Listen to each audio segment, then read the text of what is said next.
Hello, this is a video where I assume that you care about the things that I care about, which I suppose is the basis for every video that I've ever made. It's a trap, a moral dilemma, a catch-22. Moving on. As you know, in choosing a craft or an art, one must stay dedicated to get anywhere because it takes a long time to get to the mastery of this craft or art.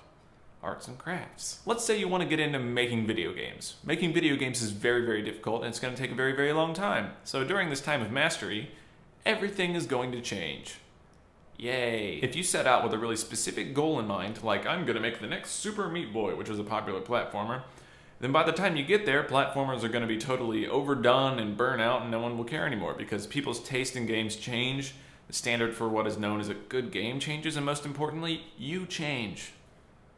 The facts of life. And it's going to be very difficult to stick with your initial path because as you learn, what you know to be reachable and feasible is going to change constantly. This isn't always true though. Like if you're really into making rocking chairs, they're pretty straightforward.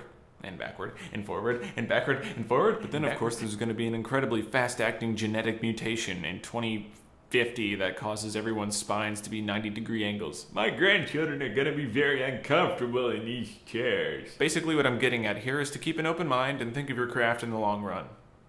In irrelevant news, I was recruited to help with a web show pilot for my university, which features my first acting role ever. I have no idea why they had faith in me, but I think it turned out well.